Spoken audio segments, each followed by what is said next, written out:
चलिए आज आप बहुत कुछ सीखने वाले हैं, बहुत ज़्यादा कुछ सीखने वाले हैं।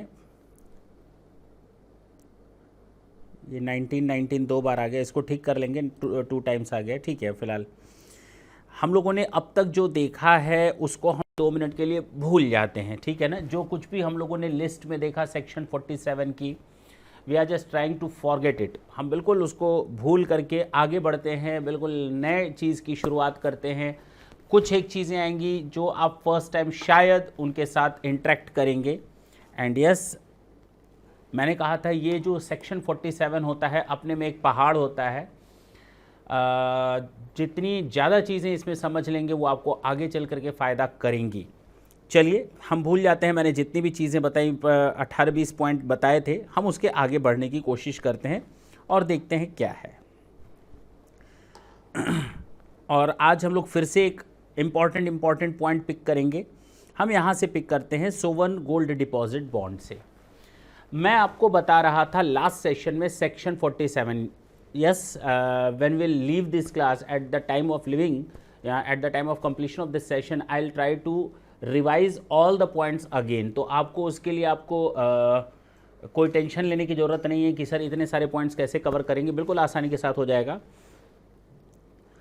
चलिए पहले तो हम बात करते हैं जो हम लोगों ने लास्ट टाइम जाते जाते देखा था, सोवर्ण गोल्ड डिपॉजिट बॉन्ड। इसमें होता क्या है?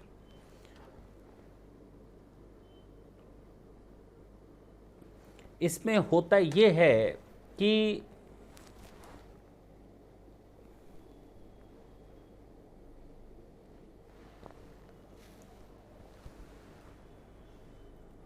गवर्नमेंट ने, ढंग से सुनेंगे, मैंने इस चीज़ को पढ़ा दिया है लेकिन फिर से, गवर्नमेंट ने, म्यूट कर लीजिए, म्यूट कर लीजिए प्रिया, म्यूट कर लीजिए बाबू।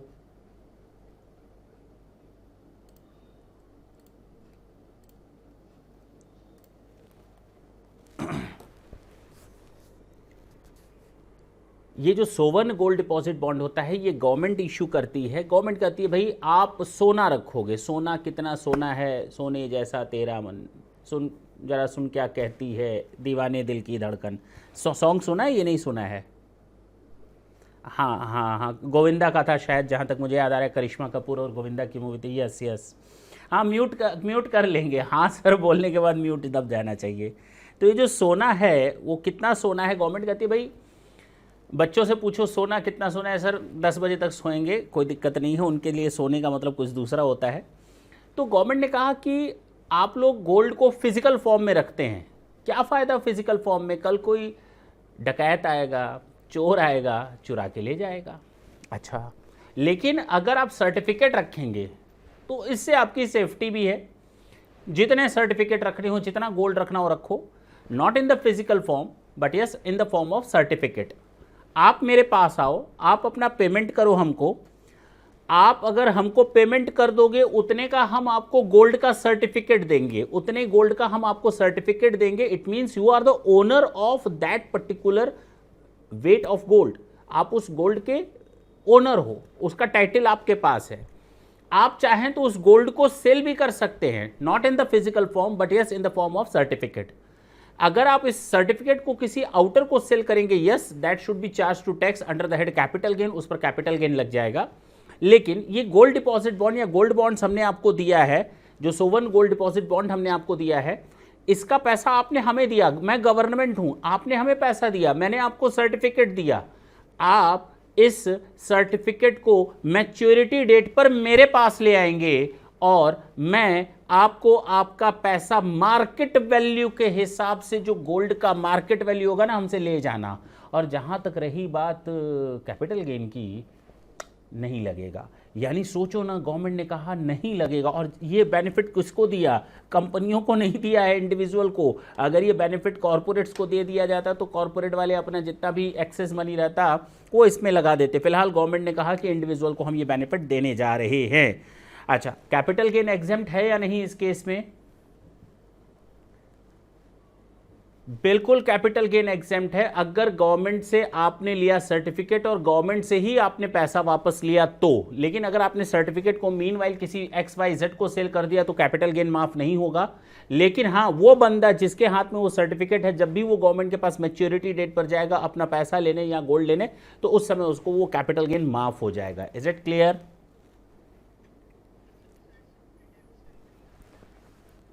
हाँ, only at the time of the redemption. मैंने यहां पर यह भी लिख दिया है, मीनवाइल अगर कोई बॉन्ड को खरीदता या बेचता है तो उस पर वो टैक्स लग जाएगा। ये लिखा है, it is important to note that exemption is available on redemption only. It means if these SGBs are transferred then section 47 shall not apply and taxed accordingly under the head capital gain. Yes और no? अच्छा, ये चीज़ हमने last session बताई थी, आज दोबारा बता दी इसलिए क्योंकि हमको उसी तरह से एक और पॉइंट करना था जिसको हम लोग कहते हैं रूपी डिनोमिनेटेड बॉन्ड। कौन सा बॉन्ड? RDB। अभी हम लोगों ने क्या देखा था? SGB। अब हम क्या देखने जा रहे हैं? RDB, रूपी डिनोमिनेटेड बॉन्ड। अरे रूपी डिनोमिनेटेड बॉन्ड, यहाँ इंडिया में कोई भी आप बॉन्ड खरीदेंगे, बाई करेंगे, सेल करेंगे, all those bonds are rupee denominated ना।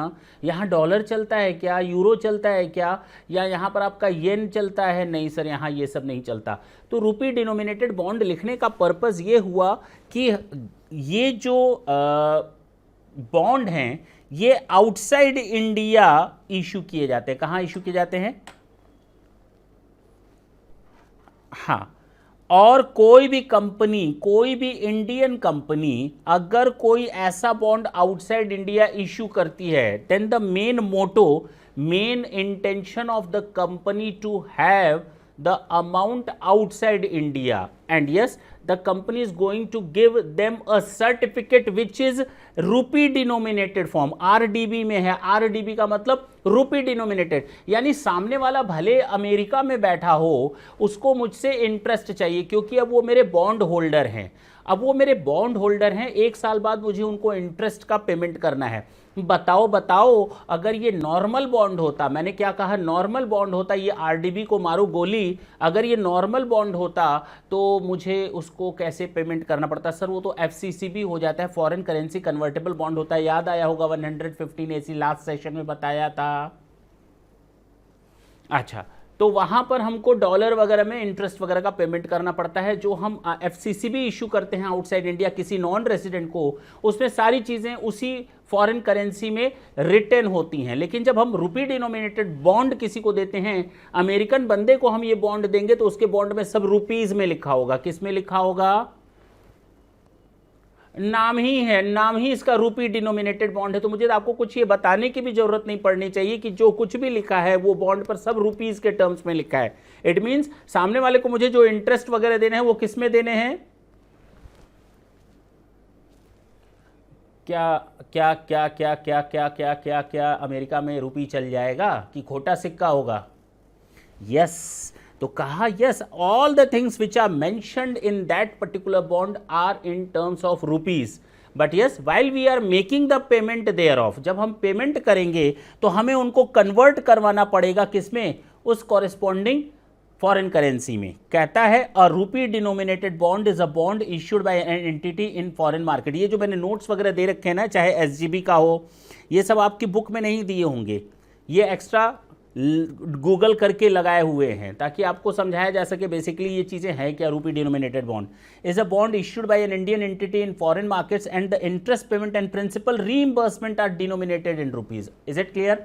Each and everything which is mentioned or expressed in that bond are in terms of the rupee. The peculiarity of rupee denominated bond is that buying of bond, interest payment and repayment, each and everything must be in terms of rupees. But yes, at the time of the payment, these rupees are to be converted into the corresponding dollar value at the time of the payment. और इसको first time मसाला bond बोला गया था। क्या बोला गया था? ये मसाला बॉन्ड की तरह इशू हुआ था। बिल्कुल ठीक है, बिल्कुल ठीक है। और से RBI ने भी इस नाम को यूज़ किया था अगस्त 2016 में, क्योंकि फर्स्ट बॉन्ड जो आया था मसाला बॉन्ड से आया था, तो मसाला बॉन्ड के नाम से ही फेमस हो गया। तो आप RDB को मसाला बॉन्ड भी बोल सकते हैं, अदरवाइज मसाला बॉन्ड एक पर्टिकुलर इशू था, उसको नाम दे दिया गया हमेशा के लिए। तो RBI ने भी फर्स्ट टाइम मसाला बॉन्ड यूज़ किया, तो उसको हम लोग एक तरह से सिनोनिम ले सकते हैं, अदरवाइज ये कोई बात नहीं हुई। तो जैसे मैंने आपको 115 AC सेक्शन 115 AC में एक चीज़ मैंने बताई थी कि अगर कोई बंदा non resident to non resident अगर वो ADR, GDR और FCC भी इशू करता है तो उसको ट्रांसफ़र नहीं माना जाएगा, यही तो बोला गया था। इन द सेम वे चूंकि आउटसाइड इंडिया है तो कहा गया अगर इसी RDB को कोई एक नॉन रेजिडेंट किसी दूसरे नॉन रेजिडेंट को देगा तो उसको भी हम क्या नहीं मानेंगे, ट्रांसफर। बस कहानी बस इतनी सी है, कंसेप्ट समझ में आ जाए तो दिक्कत नहीं आएगी। तो अगर SGB की बात करें तो इंडियन के लिए बात होती है। गोल्ड डिपॉजिट बॉन्ड, जो सोवन गोल्ड डिपॉजिट बॉन्ड है, वो इंडियंस के लिए है कि इंडियन जाता है गवर्नमेंट के पास, पैसा देता है, गोल्ड ले लेता है इन टर्म्स ऑफ सर्टिफिकेट, मैच्योरिटी पर जाता है, पैसा ले लेता है, वो एग्जेम्प्ट होता है। Is it clear? ये SGB था, सोवन गोल्ड डिपॉजिट बॉन्ड, इंडिविजुअल के लिए। लेकिन अगर हम रूपी डिनोमिनेटेड बॉन्ड की बात करें तो रूपी डिनोमिनेटेड का मतलब ही होता है कि आउटसाइड इंडिया की बात हो रही है, किसी एक दूसरे non resident to non resident अगर ये RDB ट्रांसफर होंगे तो उन पर कोई कैपिटल गेन नहीं लगेगा। गॉट इट और नॉट? अच्छा, बहुत बढ़िया। ये पॉइंट अभी हम छोड़ दे रहे हैं, बीच बीच में कुछ पॉइंट छोड़ रहे हैं, टेंशन बिल्कुल नहीं लेने का, बिल्कुल भी टेंशन नहीं लेने का। 2 पॉइंट्स मैंने एक छोड़े थे, ये एक तीसरा पॉइंट मैं यहाँ पर छोड़ रहा हूँ। ये IFSC वगैरह क्या होता है, इंटरनेशनल फाइनेंशियल सर्विसेज सेंटर क्या होते हैं, उनके फंक्शंस वगैरह सब बताएंगे, चिंता ना करें। लेकिन जो चीज़ें पहले आ सकती हैं दिमाग में, एडजस्ट कर सकते हैं, वो देखते हैं। अब जरा थोड़ी बहुत एंटरटेनमेंट की बात करते हैं। आप किसी म्यूज़ियम में गए, कहाँ गए? म्यूज़ियम में। वहाँ पर देखा होगा आपने नेशनल लेवल की चीज़ें होती हैं, मतलब नेशनल म्यूज़ियम है तो आपको एक से एक एंटिक पीस वगैरह मिलेंगे जो नेशनल इंटरेस्ट की चीज़ है। अगर आप किसी बंदे के घर गए, अपने दोस्त या फ्रेंड के घर गए, वहाँ आप उसके ड्राइंग रूम में बैठे हैं, अचानक कोई चीज़ आपको सामने नज़र आती है, कहते ये तो बड़ा एंटिक पीस है, तो वो बड़ा भाव मार करके बोलता है या बोलती है भैया ये तो मेरा एंटिक पीस है, बहुत पुराने ज़माने का है, लाखों रुपए में ख़रीदा गया था, आज इसकी कीमत करोड़ों की है। अच्छा जी, इतना महंगा? हाँ जी, इतना महंगा। तो उसके पास रखा हुआ है। अब गवर्नमेंट उसको ज़बरदस्ती तो नहीं ले सकती, किसी के पास अगर कोई एसेट है तो गवर्नमेंट तो उसको नहीं ले सकती। लेकिन अगर कोई बंदा उस नेशनल इंटरेस्ट की चीज़ को, अगर कोई बंदा, चाहे वो आर्ट वर्क हो, चाहे आर्कियोलॉजिकल कलेक्शन हो, चाहे साइंटिफिक वर्क हो, चाहे आर्ट कलेक्शन हो, कुछ भी हो, अगर यहाँ बुक हो, मॉन्स्क्रिप्ट हो, पेंटिंग हो, ड्राइंग हो, फोटोग्राफ हो, प्रिंट हो, अगर वो गवर्नमेंट को देता है या यूनिवर्सिटी को देता है या किसी नेशनल म्यूजियम को देता है, अच्छा फ्री में देगा या पैसा लेकर देगा? अरे अरे अरे अरे अरे, फ्री में देगा या पैसा लेकर के देगा? मान लो मेरे पास कोई एंटिक पीस रखा हुआ है नेशनल इंटरेस्ट का, मैंने गवर्नमेंट को कहा 1 करोड़ दो तो हम तुम्हें दे दें। मैंने गवर्नमेंट को वो 1 करोड़ में दे दिया और मैंने खरीदा था उसको 5 लाख में, माफ़ हो जाएगा क्या? माफ़ कर दोगे क्या उसको?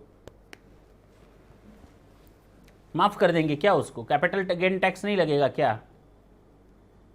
हाँ, नहीं लगेगा, बस लगना चाहिए लेकिन नहीं लगेगा, उसको माफ़ किया गया। तो अगर कोई कैपिटल एसेट है जो आर्ट वर्क है, आर्कियोलॉजिकल कलेक्शन है, साइंटिफिक वर्क है, आर्ट कलेक्शन है, बुक है, मॉन्स्क्रिप्ट है, मॉन्स्क्रिप्ट जो पुराने ज़माने में लिखे जाते थे ना तामपत्र पर, हाँ या ना, पेंटिंग है, ड्राइंग है, फोटोग्राफ है, प्रिंट है, या कोई भी ऐसी चीज़ जो नेशनल इंपॉर्टेंस की चीज़ है, उसको आपने गवर्नमेंट को, यूनिवर्सिटी को, नेशनल म्यूजियम को, नेशनल आर्ट गैलरी को, नेशनल आर्काइव्स गैलरी को अगर आपने ट्रांसफ़र कर दिया तो ये ट्रांसफ़र एग्जेम्प्ट माना जाता है। क्या माना जाता है? लेकिन हाँ, ये याद रखना है, ये नेशनल इंपॉर्टेंस की चीज़ होनी चाहिए, याद रहेगा। आते हैं एक और नया पॉइंट देखते हैं।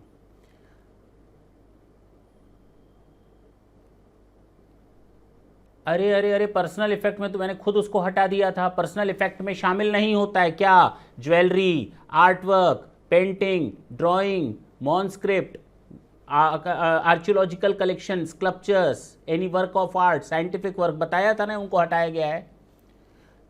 तो चार्जेबल हो गया, चार्जेबल हो गया तभी तो यहाँ माफ़ किया गया। फिर पहले उसको चार्जेबल किया गया तभी तो माफ़ किया गया। जब वो कैपिटल एसेट, नहीं नहीं नहीं नहीं, अगर वो कैपिटल एसेट होती ही नहीं तो हम उसको यहाँ लाते क्यों, लिखते क्यों? फिर ये पॉइंट लाने की जरूरत ही क्या पड़ गई थी?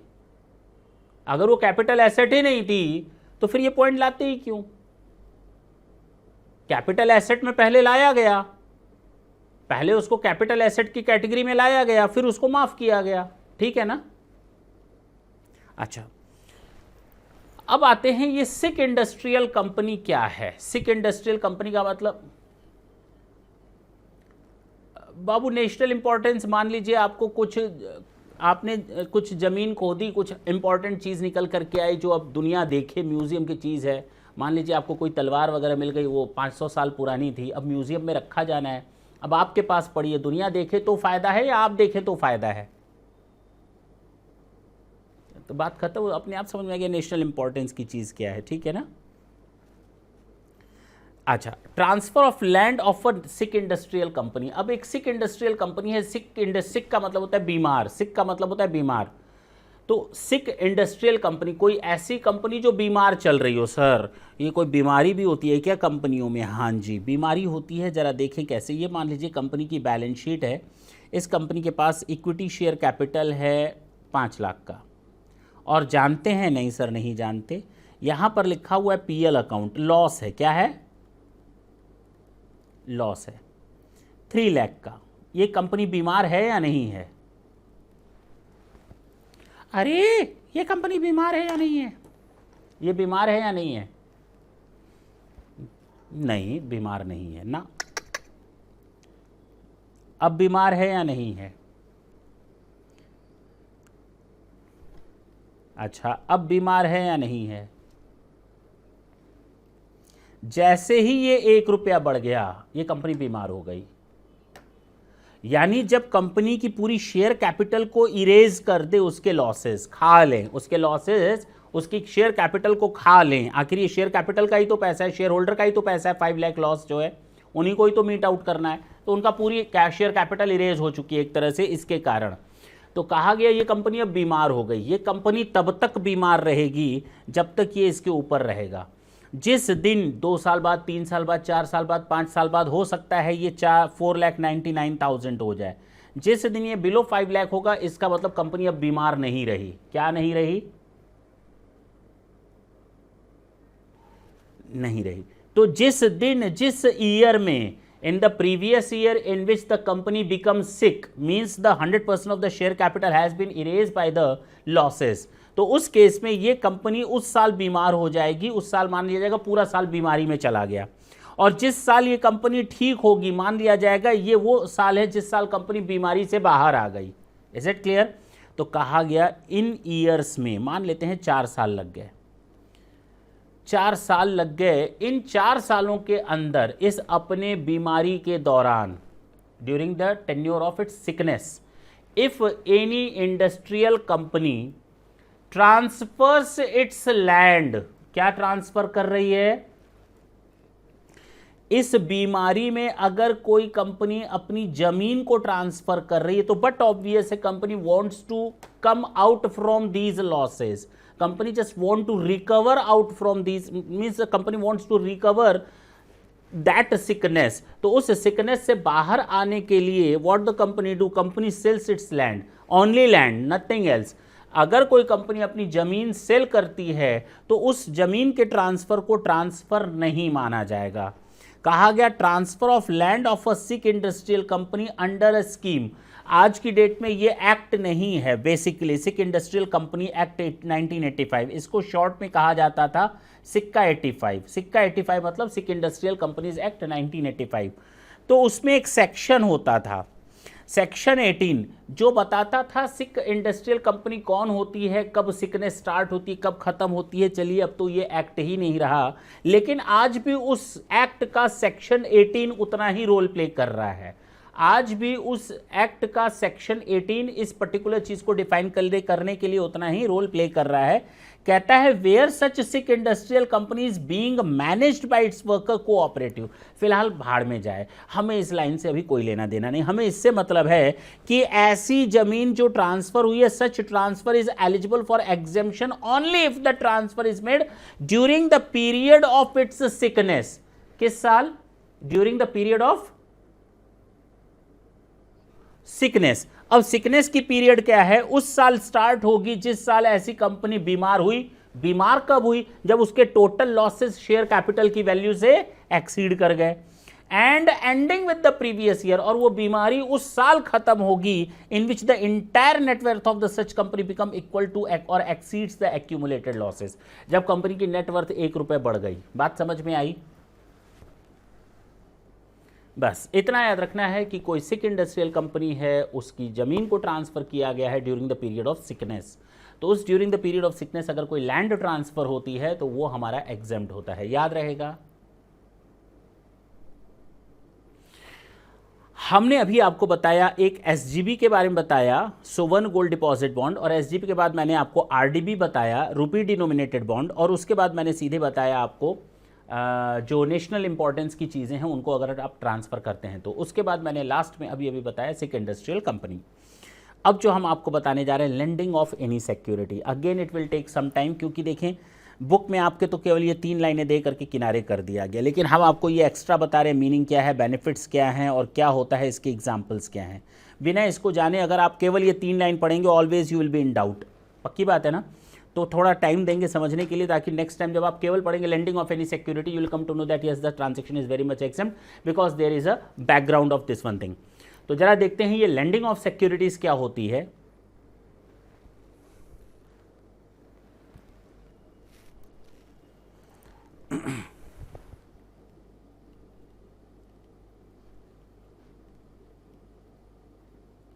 अच्छा एक बात बताओ, मनी को तो लेंड करते हुए देखा है ना, मनी लेंडिंग। एक मिस्टर ए होता है, एक मिस्टर बी होता है, इसको पैसों की ज़रूरत है, इसने यहाँ से पैसे लिए, लोन लिया, तो ये बोरोवर कहलाता है, ये लेंडर कहलाता है, इसको यहाँ से इंटरेस्ट मिलता है, हाँ या ना? कुछ ऐसा ही होता है। अब क्या होता है, अब मनी लेंडिंग नहीं होगी, मनी लेंडिंग के बदले क्या होगी? क्या होगी? Security lending. ये सिक्योरिटी लेंडिंग, सोचो, अब इतना मत सोचने लगना, सोचो कि मिस्टर बी को सिक्योरिटीज की जरूरत है, तो अब वो पैसा नहीं मांगने जा रहा किसी से, क्या मांगने जा रहा है? उधार, क्या? सिक्योरिटी लेने जा रहा है। बहुत बढ़िया। और उसके अगेंस्ट वो उसको इंटरेस्ट और फीस वगैरह का भी पेमेंट करेगा। अच्छा जी, लेकिन ये सिक्योरिटी लेंडिंग को माफ़ क्यों किया गया है? होता क्या है कि जो बोरोवर है वो मार्केट पर ध्यान रख रहा है, ऐसे करके देख रहा है मार्केट पर कि भाई रेट बढ़ेगा, आज की रेट में कि रेट कम है सिक्योरिटी का, या रेट कम होगा, आज की रेट में सिक्योरिटी का रेट कम है, मेरे हिसाब से बढ़ेगा। एक को लगता है नहीं कम होगा। ये जो स्पेक्यूलेशन होता है ना, किसी चीज़ का रेट किसी को अधिक लगता है कि होगा, किसी को लगता है इस चीज़ का रेट कम होगा, उसी पर ही पूरा स्टॉक मार्केट स्पेक्यूलेशन पर चलता है। आपका एक्सपेक्टेशन कुछ और है, दूसरे वाले का एक्सपेक्टेशन बिल्कुल अपोजिट है, आपस में मिल करके प्रॉफिट या लॉस कमाते हैं। यही चीज़ यहाँ पर भी चलती है सिक्योरिटी लैंडिंग में। हुआ क्या, मिस्टर बी को लगता है पर्टिकुलर किसी स्टॉक का दाम बढ़ेगा, लेकिन उसके पास सिक्योरिटी नहीं है, उसके पास सिक्योरिटी नहीं है। क्या करेगा? उधार ले लेगा, उधार ले लेगा, उधार ले लेगा सिक्योरिटीज़, और सामने वाले को अपना इंटरेस्ट या जो उसके साथ टर्म्स किया उसको पेमेंट करेगा, और ड्यू डेट पर उसको शॉर्ट सेल करेगा। शॉर्ट सेल का मतलब होता है जल्दी ही उसको सेल करना, मार्केट में बेच देना, ताकि हम शॉर्ट बेनिफिट्स ले सकें। शॉर्ट सेलिंग का मतलब होता है शॉर्ट टर्म में बेनिफिट ले सकें, लॉन्ग टर्म के लिए नहीं रखें। इसके पास सिक्योरिटीज जो पड़ी हुई हैं लॉन्ग टर्म के लिए पड़ी हुई हैं, इसके पास जो सिक्योरिटी पड़ी है किसके लिए पड़ी हुई है? लॉन्ग टर्म के लिए पड़ी हुई। हाँ बोलो।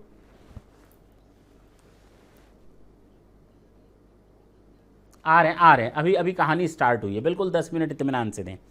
ये लेंडर है, इसके पास सिक्योरिटीज़ पड़ी हुई हैं और इसने लॉन्ग सेल किया है या लॉन्ग टर्म के लिए सिक्योरिटीज़ को बाई किया हुआ है, यानी इसके पास अभी कुछ सालों तक ये सिक्योरिटी पड़ी रहेंगी। Now he is the owner, lender जो है वो ओनर है। बोरोवर को सिक्योरिटीज़ उधार चाहिए क्योंकि उसको मार्केट में शॉर्ट सेल करना है। सिक्योरिटीज़ अगर इसको एक्वायर कर लेता है और उसके बाद उसको सेल करके बेनिफिट कमाता है, क्या कमाता है? बेनिफिट कमाता है। तो कहने का मतलब ये बेनिफिट बोरोवर के पास चूंकि सिक्योरिटीज हैं नहीं तो वो कमा नहीं पाएगा। इसके पास लॉन्ग टर्म के लिए सिक्योरिटीज पड़ी हैं तो इसके पास रखी हुई हैं। बोरोवर कहता है, इससे डायरेक्ट नहीं कहता है, क्लियरिंग एजेंट से कहता है, ब्रोकर से कहता है कि भैया हमें सिक्योरिटीज दिलवाओ। ब्रोकर जाता है इस लेंडर के पास, बात करवाता है, दोनों को मिलाता है और इसको ये सिक्योरिटीज दिलवाता है। क्या दिलवाता है? सिक्योरिटीज। क्या दिलवाता है? सिक्योरिटीज। हाँ, security lending is generally facilitated between broker और dealers and not directly by the individual investor. आप डायरेक्टली नहीं जा सकते, आपको ब्रोकर या डीलर्स के थ्रू ही ये सिक्योरिटी लेंडिंग मिलेगी. To finalise the transaction a security lending agreement और लोन एग्रीमेंट, देखो ना loan agreement, security lending agreement बोलो या loan agreement, must be completed this set forth the terms of the loan including duration, interest rate, lenders fees and the nature of the collateral. यानी हम अगर सामने वाला lender जो दे रहा है सिक्योरिटीज, ऐसे नहीं सिक्योरिटी दे दिया, सामने वाले को बोलेगा बोरोवर को इसके अगेंस्ट तुम हमको कुछ सिक्योरिटी दोगे, कोलेट्रल दोगे या नहीं दोगे, कि ऐसे ही किसी को हम लेंडिंग दे देंगे सिक्योरिटीज की. अरे बोलो ना, हम उससे सिक्योरिटीज लें या उसके अगेंस्ट या ना लें, गारंटी लें या ना लें, कोई एसेट बैकअप में रखें या ना रखें. अगर उसको 5 लाख रुपए की सिक्योरिटी चाहिए, मैं कहूँगा भैया 8 लाख रुपए की कोई चीज़ रखो मेरे पास, उसके पेपर्स लाओ मेरे पास दो, तो हम तुम्हें 5 लाख रुपए की सिक्योरिटी दें. तो इस तरह का एग्रीमेंट होगा. And the nature of the collateral, typical security lending requires clearing, वो ब्रोकर बता दिया जो बीच में बैठेगा, दोनों का दलाल होगा, who facilitate the transaction between the borrowing and lending processes. The borrower pay a fees to the lender for the share and this fee is split between the lending party and the clearing. वो आपस का matter है, जितना भी उसको fees देगा कुछ मालिक रखेगा, कुछ एजेंट ले जाएगा. चलिए बेनिफिट्स क्या होते हैं. तो जिसने बोरो की है, जिसने वो सिक्योरिटी ली है उधार, security lending is important to short selling. Short selling का मतलब क्या होता है, a short sale involves the sale and buyback of the borrowed securities. मेरी बात समझ में आई. शॉर्ट सेल का मतलब हुआ आज हम इस सिक्योरिटी को बेच दे रहे हैं, मुझे लगता है आज की डेट में इस सिक्योरिटी का दाम हाई है, लेकिन फ्यूचर में क्या होगा, फ्यूचर में इस सिक्योरिटी का दाम क्या होगा, कम होगा, कम होगा. आज की डेट में हाई है, आज की डेट में हाई है, फ्यूचर में कम होगा. तो एक काम करते हैं, सिक्योरिटी ले लेते हैं किसी से उधार, आज की डेट में बेच देते हैं, फ्यूचर में जब कम होगा ना, उसी को कम दाम पर खरीद लेंगे और सामने वाले को उसकी सिक्योरिटी वापस कर देंगे, मैं उसके मुंह पर दे मारूंगा, बीच का मार्जिन मैं कमा लूंगा. मैं क्या कमा लूंगा, बीच का. अब बात समझ में आ रही है, समझ में आ रही है ना बात. The goal is to sell the securities at a higher price, आज की डेट में हायर प्राइस पर बेचूंगा, and then buy them back at a lower price. तो ये लाइन बहुत इंपॉर्टेंट है शॉर्ट सेल का मतलब समझने के लिए. अच्छा, these transaction occur when the securities borrower believe, जो बोरोवर जो है उसको लगता है कि price is about to fall future में, allowing him to generate a profit based on the difference in the selling and buying prices. तो आज की रेट में मैं सेल कर दूं और फ्यूचर में मैं उन्हीं को बाय बैक कर लूंगा सस्ते दाम पर, तो बीच का मार्जिन मैं कमा लूंगा, regardless of the amount of profit. ठीक है, छोड़ देते हैं इसको, कहाँ की कहानी बता रहे हैं. अच्छा, अब आते हैं वापस. Security lending is important to short selling. अब समझ में आया क्यों की जाती है सिक्योरिटी लेंडिंग, पर्पस क्या होता है. in which an investor borrows security to immediately sell them. तो short selling का मतलब I am just getting the securities as a loan and I'll sell them out. Sir, आपने सिक्योरिटीज उधार ली हैं, आप उसके मालिक नहीं हैं, हम मालिक बन गए क्या अगर हमने कोई सिक्योरिटी उधार ली है तो क्या मैं बेच सकता हूं उसको. अच्छा हाँ ठीक है, अब ढंग से सुने. तो जिसने कहा नहीं तो मैं मालिक बन जाता हूं, मैं मालिक बन जाता हूं. मैंने मान लो बैंक से लोन लिया, तो जो पैसा मेरे पास आता है उसका मैं मालिक हो जाता हूं, क्योंकि मैंने उसके अगेंस्ट सिक्योरिटीज तो ऑलरेडी बैंक को दे रखी है, collateral securities. Now I am the owner of that fund, I can utilise that fund wherever I want to use them. हाँ, हो सकता है कुछ टर्म्स कंडीशन लगाई गई हूँ, लेकिन उस पैसे को हम अपने पास रखने के लिए नहीं लिए हैं, उसको हम मार्केट में देने के लिए रखे हैं. इसी तरह जब सिक्योरिटी हम बोरो करते हैं तो अपने रखने के लिए नहीं लेते हैं, बल्कि उसको फर्दर सेल करने के लिए लेते हैं. Is it clear. हाँ जी, वो मार्केट स्पेकुलेशन को ही करने के लिए हम ले रहे हैं. तो I am the owner, now I am the owner, even though I am the borrower of those securities, but I will be treated as a owner because the title is transferred for the short term. The borrower hopes to profit by selling the security and buying it back later at a lower price. Since ownership has been transferred temporarily to the borrower is liable to pay any dividend out of the lender. बिल्कुल ठीक है, फालतू की बात है. यानी कि उस मीन टाइम जितने समय के लिए, टेन्योर के लिए मैंने वो सिक्योरिटीज ली हैं, now for that particular point of time I will be treated as a owner. Is it clear. कहानी बिल्कुल क्लियर है. क्या है कहानी. अब जरा हम ये देखते हैं ये सिक्योरिटी लेंडिंग क्या होता है। दीप्ति बाबू आप पेन ना चलाएंगे बाबू, आपका नाम आने लगा है। अच्छा हाँ मेरे लाल, transfer in a scheme for lending of any securities, transfer in scheme of lending of any securities, यानी सिक्योरिटीज को उधार देना अंडर एन एग्रीमेंट और arrangement which the SSC has entered into with the borrower. ठीक है, मेरे पास securities हैं, मैंने किसी को उधार दिया, किसको दिया? बोरोवर को दिया, जिसको शॉर्ट सेल करना है। Of such security and which is subject to guideline issued by the SEBI, RBI is exempt. केवल इतना मान लो, मैं लेंडर हूँ, सामने वाला बोरोवर है, वो मुझसे कहता है सिक्योरिटीज़ दे दो, मैंने उसको सिक्योरिटीज़ दी लोन के तौर पे, ये हमारा कैपिटल गेन नहीं लगेगा। क्या नहीं लगेगा? वो ट्रांजैक्शन ट्रांसफ़र नहीं माना जाएगा। Is it clear? बस बस बस बस बस बस बस बस बस, ये स्टोरी मैंने यही दी हुई है जो मैंने बताया। ठीक है ना, तो इसको आराम से पढ़ेंगे। ये दोनों एग्जाम्पल 1 एंड एग्जाम्पल 2 दोनों एक ही केस है, दोनों को पहले एग्जाम्पल 1 पढ़ लेंगे, समझ में आ जाएगा, फिर एग्जाम्पल 2 पढ़ेंगे, वो 1 के आगे की बात करेगा। Is it clear?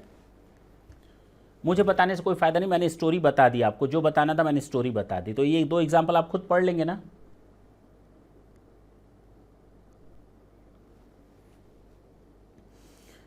Again a very important thing, देखिए ना कितनी इंपॉर्टेंट चीज़ें सामने आ रही हैं और नई नई चीज़ें सीखने को मिल रही हैं। चलिए उसको बताने से पहले मैं आपको एक और नई चीज़ बता दूं, ये पहले मैं आपको क्लियर कर दूं। क्या है? रिवर्स मॉर्गेज, नाम सुना होगा? अरे नाम सुना है क्या कभी?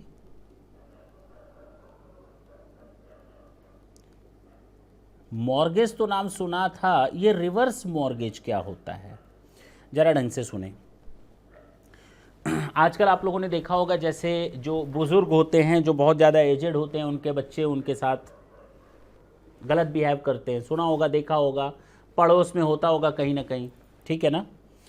तो हाँ, तो उनकी सेफ्टी के लिए गवर्नमेंट ने इतना बड़ा स्टेप उठाया, और आप लोगों से भी हम यही उम्मीद करेंगे कि अगर किसी के साथ ऐसा गलत होता हो तो आप जाकर उसको सपोर्ट करें, ये बताएं कि देखो आपके पास एक पावर है, गवर्नमेंट ने दिया हुआ है रिवर्स मॉर्गेज स्कीम का, और आप उन जो एजेड लोग होते हैं, जो चल फिर नहीं पाते, जिनको उनके घर वाले सेफ नहीं करते या उनकी नॉर्मल ट्रीटमेंट या खाने पीने का ध्यान नहीं रखते, उनके पास एक बहुत बड़ा हथियार है रिवर्स मॉर्गेज के नाम से।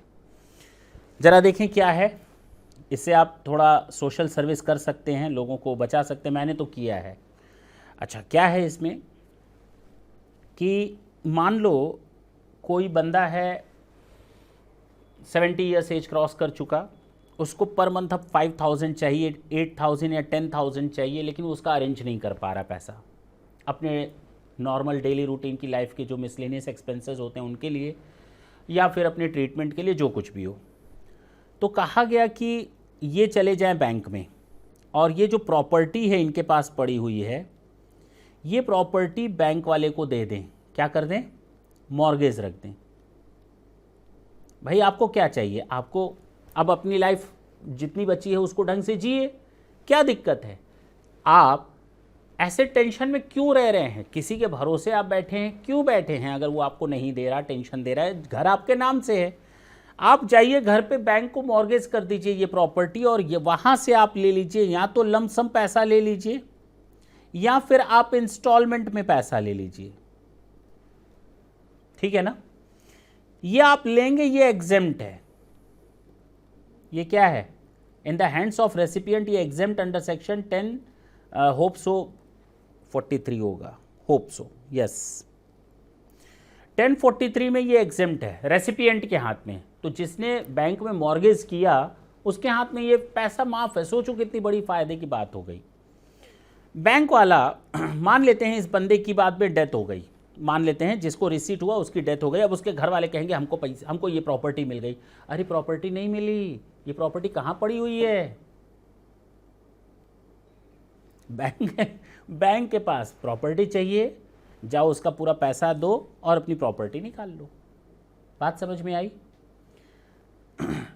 ये रिवर्स मॉर्गेज है। इन केस पैसा ड्यू हो गया और बैंक को अपना पैसा वापस चाहिए, और बैंक इस प्रॉपर्टी को क्या कर देता है? सेल कर देता है। भाई पैसा चाहिए बैंक को अपना पैसा, बैंक तो रुपीस पर चलता है, प्रॉपर्टीज पर नहीं चलता। उनका बिलीफ होता है कैश में, उनका बिलीफ प्रॉपर्टी बनाने में नहीं होता। अगर प्रॉपर्टी बनाने लगेंगे तो फिर तो बैंक का काम ही क्या रहेगा फिर। तो बैंक उस प्रॉपर्टी को सेल कर देता है। अच्छा, जब बैंक सेल करेगा ना तभी कैपिटल गेन अराइज होगा, उसके पहले कोई कैपिटल गेन अराइज नहीं होगा। बैंक जब इस प्रॉपर्टी को सेल करता है तभी कैपिटल गेन अराइज होता है, उसके पहले उस प्रॉपर्टी पर कोई कैपिटल गेन अराइज। अच्छा, जिस रेसिपिएंट को ये पैसा मिला था लमसम या इंस्टॉलमेंट में, वो क्या होता है, कितना, अब क्या फायदा चाहिए भाई, किसी को भी आप सपोर्ट करिए। A reverse mortgage is a scheme for the benefit of senior citizens under which banks could take on properties from such senior citizen and provide them loans in lump sum और इंस्टॉलमेंट्स। क्लियर है? The intention of the reverse mortgage is to secure a stream of cash flow to senior citizen against the mortgage of a residential property. The liability to capital gain arise, important चीज, the liability to capital gain arise in the hands of the borrower, चाहे senior citizen हो चाहे उनके घर वाले, on reverse mortgage when the bank sell the property to realize the dues. Is it clear? बात समझ में आई? तो जब उस प्रॉपर्टी को एक्चुअल में सेल किया जाएगा तभी उस पर कैपिटल गेन अराइज होगा, उसको मॉर्गेज रखते समय नहीं होगा। और जब हम लमसम या इंस्टॉलमेंट लेते हैं पैसा हर महीने, हर साल, या पूरा एक ही बार में ले लिया उस प्रॉपर्टी को मॉर्गेज करके, तो आपका कोई वहाँ पर कैपिटल गेन अराइज नहीं होगा और वो माफ़ होता है, उल्टा वो माफ़ होता है, उल्टा वो माफ़ होता है। हाँ, यहाँ तक क्लियर है रिवर्स मॉर्गेज?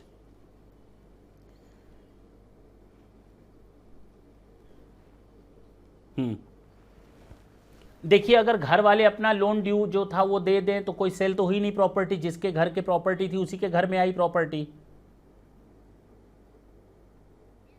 जब बैंक वाला एक्चुअल में, जब बैंक वाले को मजबूरन उस प्रॉपर्टी को सेल करना पड़ेगा तभी कैपिटल गेन अराइज होगा। और दो केसेस में ये सेल हो सकती है, आप खुद ही सोचें। या तो जिससे पैसा, जिसको पैसा दिया गया था वो अभी भी जिंदा हो, जो रेसिपिएंट था लोन का, अगर वो जिंदा है, उसके जीते जी अगर ये प्रॉपर्टी सेल हो रही है तो ठीक है, कैपिटल गेन अराइज होगा। कौन सा उनकी जेब से पैसा जा रहा है, अरे बैंक ने अपना पैसा निकाल लिया, उसके हाथ में जो पैसा था गया था वो तो माफ हो ही गया था, कैपिटल गेन तो उसी पर ही निकलेगा ना जो कमाया जाएगा। लॉस होगा तो कैपिटल गेन तो उल्टा माइनस में आ गया। कौन सा टैक्स लगेगा लॉस के केस में? मेरी बात समझ में आ रही है, नहीं आ रही? चलो एक एग्जांपल दे देते हैं। हाँ, इधर देखिए, मान लीजिए कोई प्रॉपर्टी है, इन लोगों ने 10 लाख रुपए ले लिया बैंक से, और बैंक ने वो प्रॉपर्टी जो थी कितने रुपए की थी, 15 लाख की थी, ठीक है ना। ये 10 लाख रुपए जो इनके हाथ में, रेसिपिएंट के हाथ में आया, वो क्या हो गई, एग्जेम्प्ट हो गई। पक्की बात है ना, इसमें तो किसी को डाउट नहीं होना चाहिए। अच्छा, अब ये 15 लाख की प्रॉपर्टी 10 साल बाद बैंक ने सेल कर दी लगभग 30 लाख में, मान लेते हैं भाई, समय बना तो समय के हिसाब से प्रॉपर्टी की वैल्यू भी बढ़ी। अब 30 लाख रुपए में गवर्नमेंट ने, बैंक ने सेल कर दी। तो अब जो बैंक ने सेल की, इसमें से कॉस्ट ऑफ एक्विजिशन माइनस किया गया, मान लेते हैं 25 लाख रुपए का हो। कितने का? 5 लाख रुपए कैपिटल गेन आएगा, नहीं आएगा? अच्छा, प्रॉफिट आया, कैपिटल गेन आया, तो बट ऑब्वियस है बैंक अपना ड्यूज का पैसा माइनस कर लेगा पहले, जितना उसको लेना है। 10 लाख रुपए बैंक अपना निकाल लेगा, प्लस अपना इंटरेस्ट निकाल लेगा। अरे बोलो ना। वो निकालने के बाद जो पैसा बचेगा इस 30 लाख में, एक तो वो पैसा किसके पास चला जाएगा, जिसका वो घर था, और दूसरा 5 लाख रुपए जो कैपिटल गेन है उनके पास उल्टा चला जाएगा ज्यादा वाला पैसा। मतलब वही 30 लाख में से जो बचा, पैसा काटने के बाद सारा का सारा उन्होंने ले लिया। अब कैपिटल गेन 1 लाख 2 लाख देने में क्या दिक्कत है भाई? हाँ ठीक है, मैं समझ गया। हाँ बिल्कुल ठीक है। अच्छा, यहां तक हमें नहीं लगता किसी को अभी तक दिक्कत हुई होगी। फिर से एक नई चीज सुनने को मिलेगी अभी। हाँ, तो आप क्या चाहते हैं? आप क्या चाहते हैं भाई? ये तो उन्हीं लोगों को चाहिए ना जिनको घर वाले सपोर्ट नहीं कर रहे। जिनके पास प्रॉपर्टीज तो हैं लेकिन घर वालों से सपोर्ट नहीं मिल रहा।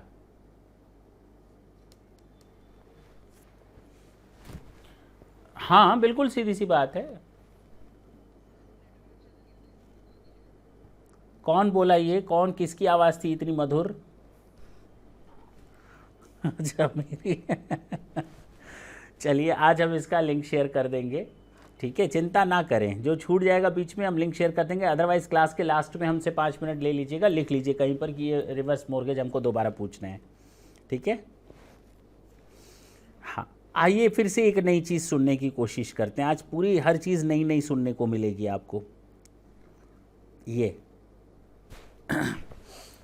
बहुत ही कंफ्यूजिंग रहता है अगर हम ये चीज़ें आपको ना दें, ये चीज़ें ना दें, ये चीज़ें ना दें। हर चीज़ के पीछे एक पूरी कहानी है और ये आपके स्टडी मैट में नहीं है, कहीं पर भी नहीं है। तो आपको पहले ये कहानियाँ समझनी पड़ेंगी, तब तो ये समझ में आएगा। जो ये 3-3 लाइनें लिखी हैं ना, तब समझ में आएंगी। बिना इन 3 लाइनों को समझने के लिए पहले पूरी स्टोरी सुने। अब आपने म्यूचुअल फंड का नाम सुना है, नहीं सुना है? सही है, सही है, सुना है ना? सही है, अरे सही है, सुना है कि नहीं है? एडवर्टीजमेंट आता है उसके लास्ट में बोलता है ना, अच्छा सही है, सही है, मतलब वही है म्यूचुअल फंड। तो ये म्यूचुअल फंड क्या होता है, कुछ जानते हो? कोई जानता है क्या है, क्या होता है बताओ?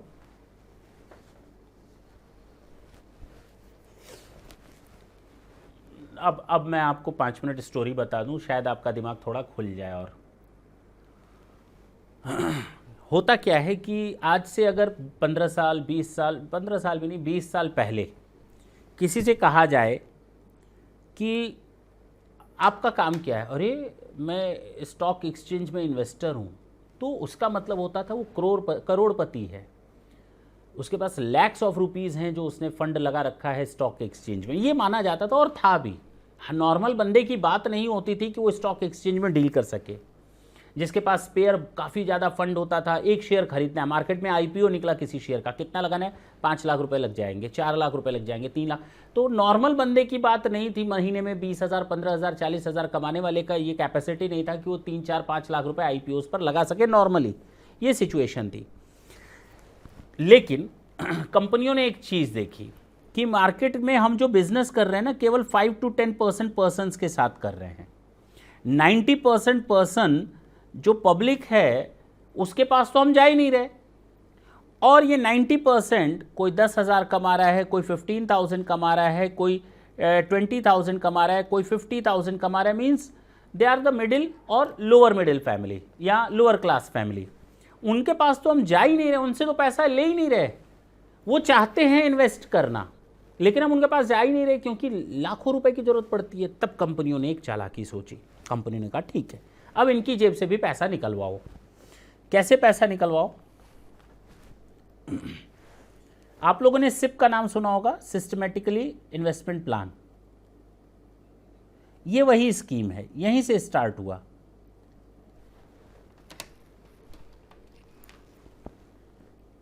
ये सिस्टमेटिक इन्वेस्टमेंट प्लान यहीं से स्टार्ट हुआ। अब अगर आपके पास 500 रुपए महीने का है ना, कितने, मैंने कितना बोला?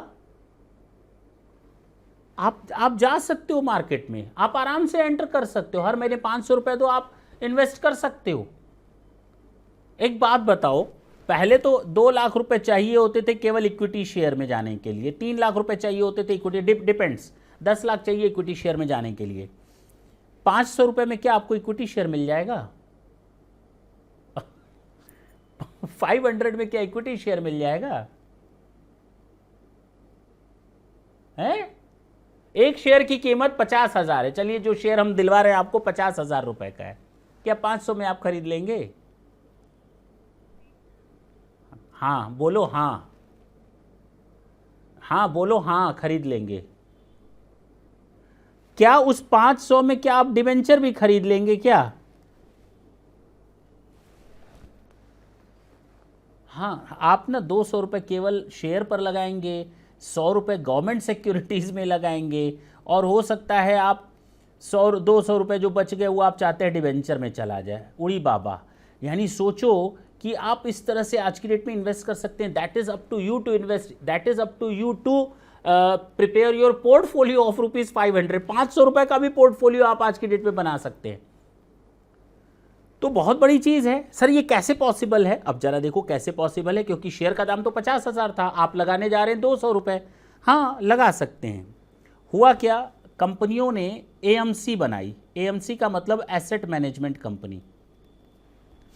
ये एएमसी क्या करती थी, एक ट्रस्ट की तरह काम करती है और इसमें ट्रस्टीज़ भी अपॉइंट होते हैं। बेसिकली हम एएमसी की बात कर रहे हैं, कंपनी की नहीं। इसमें ट्रस्टीज़ भी अपॉइंट होते हैं। जब भी आप म्यूचुअल फंड खरीदेंगे तो वहाँ पर उस नाम के आगे लिखेंगे रिलायंस फलाना डिमाका एएमसी प्राइवेट लिमिटेड या एएमसी लिमिटेड, इस तरह से देखेंगे। प्राइवेट नहीं, सॉरी, एएमसी लिमिटेड आप देखेंगे। अब इन एएमसी ने क्या किया, ट्रस्टी बना दिया। अब इसके बाद इसने लाखों लोगों से, किसी से 500, किसी से 1000, किसी से 2000, किसी से 3000, किसी से 4000, किसी से 10,000, किसी से 12,000, ये अलग अलग लोगों से पैसा इकट्ठा किया। ये एक जगह क्या हो गया, म्यूचुअली फंड इकट्ठा हो गया। हाँ या ना? अच्छा, अगर आप 2 लाख लोगों से हजार रुपए भी ले लो, कितने, 2 लाख लोगों से अगर आप 1000 रुपए भी ले लो, बता दो कितना होता है, 200 करोड़। सोचो बैठे बैठे कंपनी के पास कितना आ गया, 200 करोड़ आ गया। और जानते हो इस कंपनी की इंफ्रास्ट्रक्चर कितना होगा, एक 100 बाई 100 का कमरा होगा, बस इतने इंफ्रास्ट्रक्चर की जरूरत है। कितना बड़ा इंफ्रास्ट्रक्चर चाहिए, एक छोटा सा रूम चाहिए, उसमें 4-5 कंप्यूटर लगा दो, उस पर लोगों को कॉल सेंटर की तरह बैठा दो, बस वो मैनेज करेंगे सारा चीज़। सोचो बस इतना ही काम करना है और कुछ नहीं करना। 200 करोड़ रुपए आ गया। अब इसमें क्या किया गया, इस पैसे को इस कंपनी ने, अब ढंग से सुनना, they are the real investors. इन्होंने इन्वेस्ट किया है, किसी ने 1000, किसी ने 2000, किसी ने 4000, ये इन्वेस्टर्स हैं। इन्होंने पैसा लगाया और कंपनी ने क्या किया इस पैसे का, इन्होंने शेयर खरीदा, इन्होंने डिवेंचर खरीदे। 100 करोड़ का शेयर खरीद सकते नहीं खरीद सकते? 50 करोड़ का डिवेंचर खरीद सकते नहीं खरीद सकते? और गवर्नमेंट सिक्योरिटीज भी 50 करोड़ की खरीदी। अब ऐसे इनके ऊपर है, अपना पोर्टफोलियो ये एएमसी वाले तय करेंगे। अब देखो, एक तो ये इन्वेस्टर लगा कितना रहा है, 1000 रुपए, कितना लगा रहा है, और उस 1000 रुपए में इसको एक्सपर्ट की भी फैसिलिटी मिल रही है। ये 1000 रुपए लगाने वाला हो सकता है एक गुमटी वाला आदमी हो, जो छोटा एक बिजनेस करता है, फ्रूट सेलर हो, लेकिन उसके पास कोई नॉलेज नहीं है स्टॉक एक्सचेंज की, लेकिन अब वो नॉलेज भी ले रहा है। बैठे बैठे उसको नॉलेज देने वाले लोग बैठे हुए हैं। कहां बैठे हुए हैं? अगर वो डायरेक्ट पैसा लगाता इन्वेस्टर तो डूबने की चांस ज्यादा थी ना, डूबने की ही चांस थी। अब क्या पैसा डूबने की चांस है क्या? अब तो एक्सपर्ट मिल रहे हैं ना, अब तो एक्सपर्ट मिल रहे हैं। अब सोचो, ये जिस कंपनी में शेयर लगाया उस कंपनी से रिटर्न में क्या आया होगा, वहां से इस कंपनी को क्या मिला होगा, यहां पे क्या इकट्ठा हुआ होगा, डिविडेंड क्या इकट्ठा हुआ होगा, और इस डिवेंचर से और गवर्नमेंट सिक्योरिटीज से क्या आया होगा। अब ये सारा डिविडेंड और इंटरेस्ट किसके पास आया होगा, एएमसी के पास। हाँ या ना? इसमें से कंपनी अपनी एडमिनिस्ट्रेटिव कॉस्ट, अब मैंने कहा ना, एक रूम का किराया ले लो, 6 कंप्यूटर ले लो, उनकी सैलरी ले लो, माइनस कर दो। मान लो 20 करोड़ रुपए आए 2 मिनट के लिए, मैं कम ले रहा हूं, 200 करोड़ पे 10% कम ही है, 20 करोड़, 25-30 करोड़ आए। उसमें से इन लोगों ने अपने 5 करोड़ रुपए खर्च घटा दिए, सैलरी वगैरह, बचा कितना, 15 करोड़।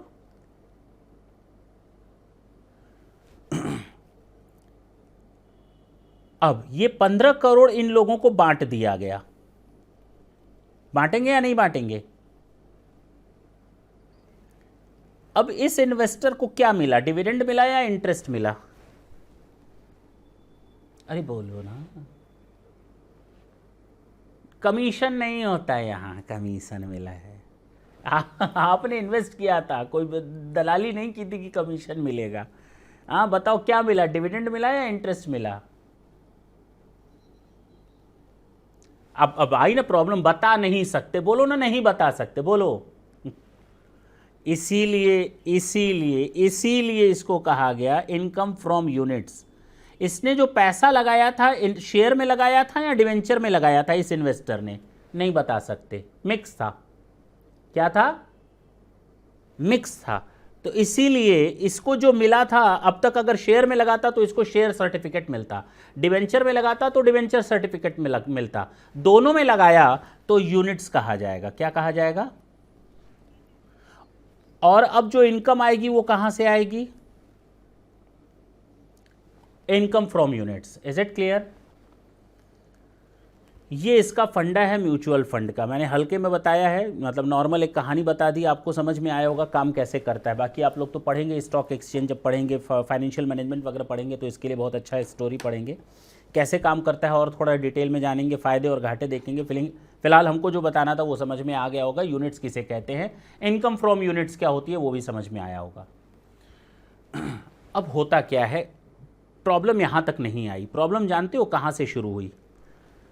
आप अगर किसी कंपनी के पास जाओ, म्यूचुअल फंड कंपनी के पास, वो आपको अपना एक ब्राउशर दे देगा और आप उस ब्राउशर को खोलेंगे, 50 पेज का होगा। एक कंपनी के पास जाओ, किस में पैसा लगाना है, इक्विटी ओरिएंटेड फंड में लगाना है, या इक्विटी फंड में लगाना है, या डिवेंचर फंड में लगाना है, या सिक्योर में लगाना है, या अनसिक्योर में लगाना है, हाई इनकम में लगाना है, सिक्योर इनकम में लगाना है, मिड कैप में लगाना है, लार्ज फंड में लगाना है। मतलब आप कंफ्यूज क्या कहेगा? देखिए भाई, आप देंगे 100 रुपये, हमने कहा ठीक है हम देंगे 100 रुपये, उसमें से आपका अगर अनसिक्योर चाहते हैं, आप ज़्यादा इनकम कमाना चाहते हैं, हम आपका 90 रुपये लगा देंगे इक्विटी शेयर में, 5 रुपये लगा देंगे गवर्नमेंट बॉन्ड्स में, और 5 रुपये लगा देंगे डिवेंचर में। आपका ना हाई इनकम होगा। क्या होगा? क्योंकि इक्विटी शेयर क्या होते हैं, रिस्की होते हैं। क्या होते हैं? रिस्की। और वहां पर जहां जितना रिस्क वहां प्रॉफिट की उम्मीद भी ज्यादा। मैंने कहा ठीक है। तब तक दूसरा पन्ना मैंने पलटा। ये इस स्कीम को बनाने वाला था मिस्टर जॉनसन, 2 मिनट के लिए मान लेते हैं, और इसको बनाने वाला था मिस्टर फिलिप। इंडियन ही कोई होगा, मैं नाम ऐसे दे रहा हूं अंग्रेजों के, काहे के लिए अपने को बदनाम करें। तो 100 रुपये है। अब इस फिलिप ने क्या बनाया, इसने कहा देखो भाई हम 92% लगाएंगे आपका इक्विटी शेयर में। मैंने कहा उधर 90 इधर 92। देखिए भाई, आपका हम लगाएंगे 5% गवर्नमेंट सिक्योरिटीज में और 3% लगा देंगे डिवेंचर्स में। इसने इस स्कीम का नाम दिया मिस्टर जॉनसन की स्कीम। इसने क्या नाम दिया होगा? अच्छा, एक आया होगा मिस्टर दिलीप। अच्छा जी, इसने भी 100 रुपये की अपनी स्कीम बना दी होगी। इसने कहा 92.5% का आपका लगेगा शेयर में, 5% का इधर लगेगा।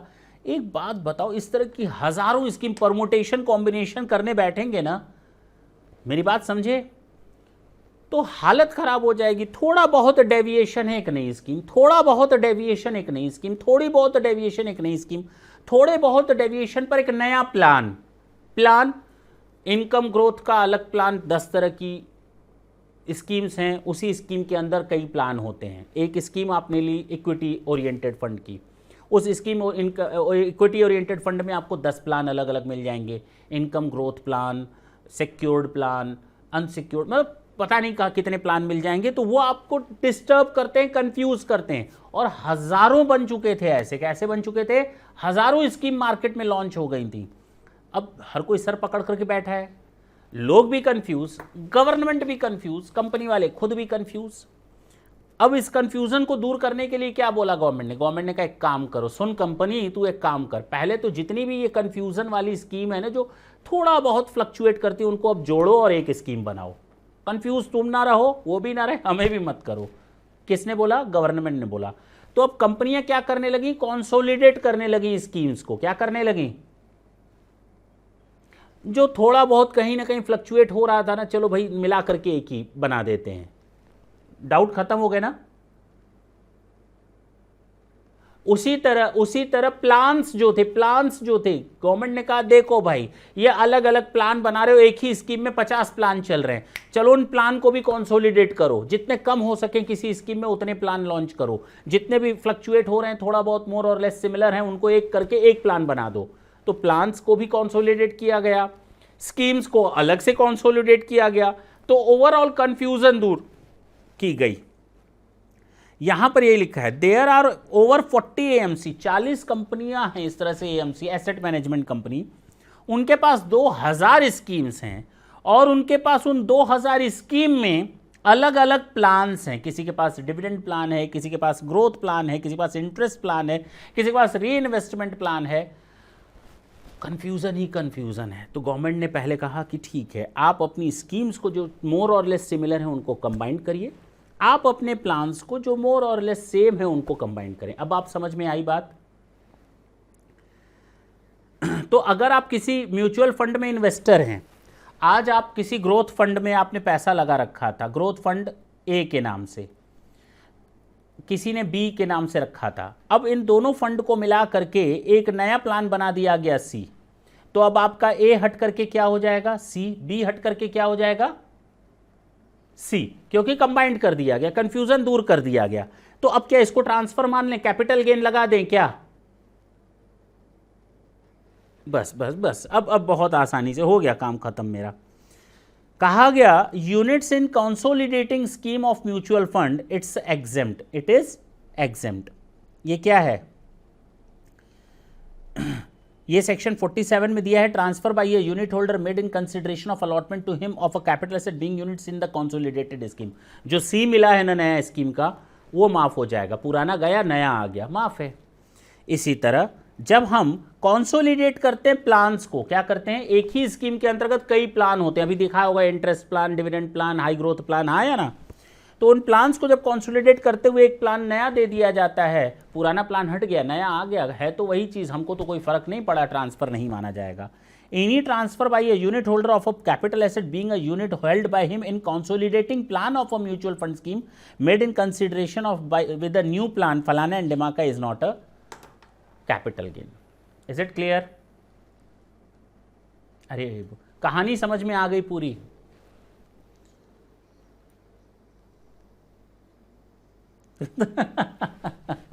कौन सा बताएं, कौन सा? ये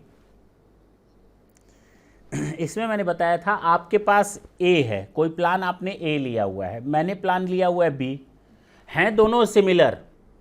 अब कंपनी ने बैठे बैठे उनको कंसोलिडेट करके कर दिया सी। अब हमसे कहा तुम बेटा अपना ए वापस करो, आपसे बोला ए वापस करो, हम तुम्हें देते हैं सी, मुझसे भी बोला बी वापस करो, हम तुम्हें देते हैं सी। अब हम दोनों का क्या हो गया, सेम प्लान हो गया। तो क्या हमने कोई चीज़ ट्रांसफ़र की, कैपिटल गेन लग जाना चाहिए क्या हम लोगों के ऊपर? बस वही माफ़ किया गया। हाँ, किसी और को दिक्कत हो यहाँ तक तो पूछें, क्योंकि अब और इम्पॉर्टेंट चीज़ चलने जा रही है।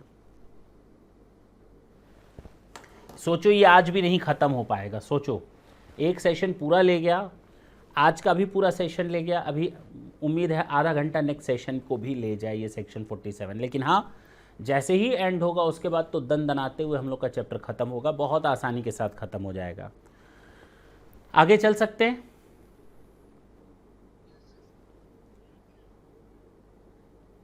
सुनेंगे, बहुत इंपॉर्टेंट चीज़ है और स्टोरी है। अगर पॉइंट नंबर 31 ख़त्म हो जाएगा, पॉइंट नंबर 32 हवा की तरह ख़त्म हो जाएगा, पॉइंट नंबर 33 में 2 से 3 मिनट एक्स्ट्रा देने पड़ेंगे, आपके लगभग एंड हो जाएंगे। फिर जो बीच में बचे हुए पॉइंट्स हैं हम उनको नेक्स्ट सेशन में देखेंगे। तो अभी हम केवल 3 पॉइंट्स और डिस्कस करेंगे आपके पास साथ, 31, 32 एंड 33।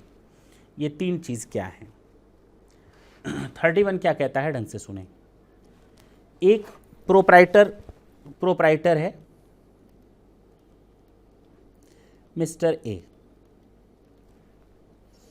अब इसकी प्रोप्राइटरशिप फर्म बहुत बड़ी हो गई, इसने एक कंपनी बना ली ए लिमिटेड, और उस कंपनी ने इस प्रोप्राइटरशिप फर्म को टेक ओवर कर लिया। कर देते हैं ना, कन्वर्ट कर देते हैं ना कंपनी में। तो टेक ओवर बाई कंपनी या कन्वर्जन इनटू अ कंपनी आप बोल सकते हैं। ये माफ़ होगा, क्योंकि देखो ना, माफ़ क्यों होगा, क्योंकि यही प्रोप्राइटर है, उसी की कंपनी है, माफ़ किया गया। लेकिन इसके पीछे कुछ कंडीशन रखी गई। क्यों माफ़ होगा? क्योंकि इसकी एसेट्स यहाँ से कहाँ चली गई, यहाँ चली गई, यहाँ से लाइबिलिटीज़ निकल करके कहाँ चली गई, और इसका जो प्रोप्राइटर था वो यहाँ से निकल करके क्या बन गया? और शेयर होल्डर अकेले होता है या कुछ और भी होते हैं लोग? नॉर्मली कुछ और भी होते हैं। तो कहा गया 50% और मोर वोटिंग राइट इसके पास होनी चाहिए। कितनी?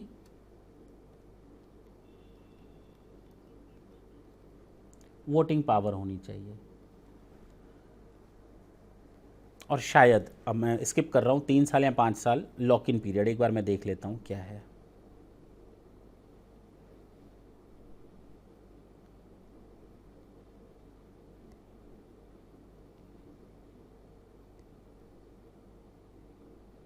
फाइव ईयर्स, 5 साल तक ये इनको अपने पास होल्ड करेगा। तो लॉक इन पीरियड कितनी है?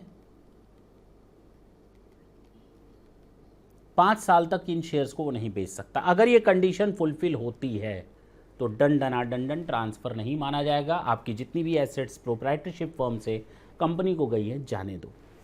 अगर कोई प्रोप्राइटरशिप कंसर्न को कोई कंपनी टेक ओवर कर लेती है तो कहा गया उसको ट्रांसफर तब नहीं माना जाएगा if all these conditions are fulfilled. If all these conditions are fulfilled, number 1, all the assets of the firm, proprietorship firm, all the liabilities of the proprietorship firms are now become the assets and liabilities of the company, number 1 condition. Number 2, the proprietor will become a shareholder of the company by holding at least 50% voting power of the concerned shares.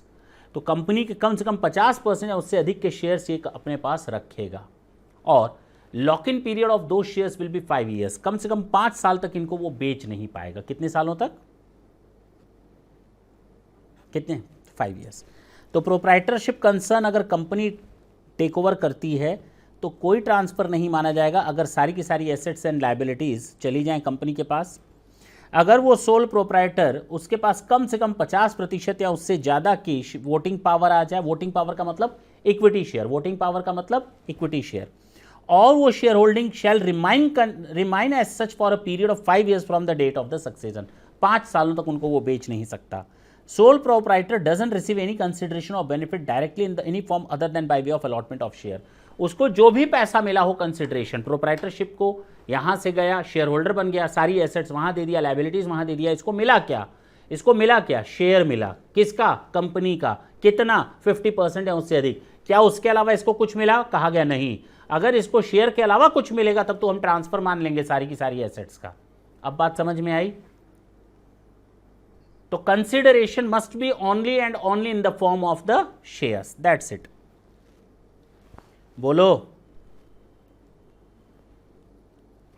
आते हैं, अगर कोई partnership firm, मैंने क्या बोला?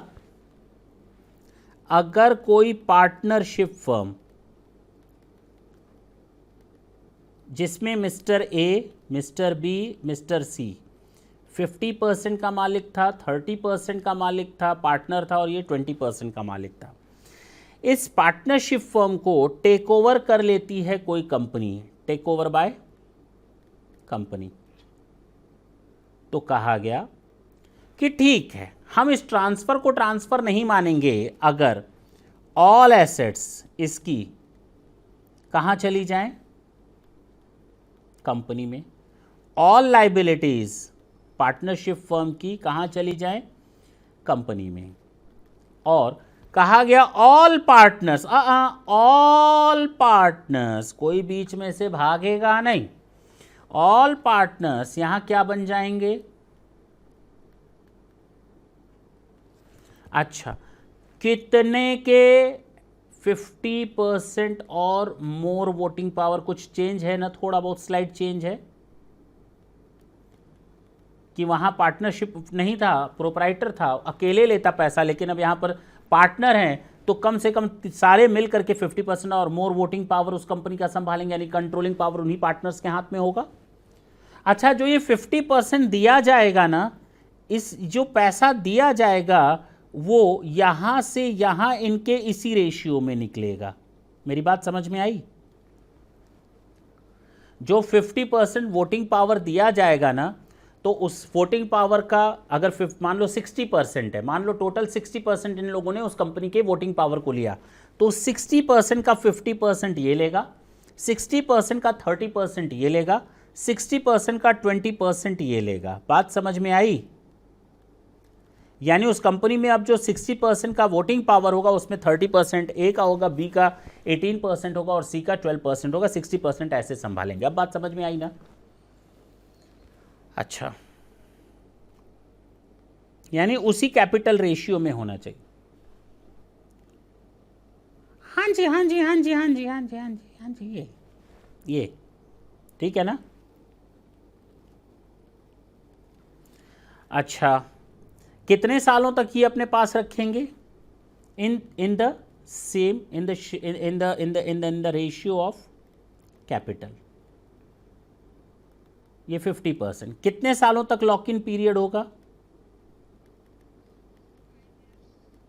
बस आप लोग तेज आदमी हैं, हो गया।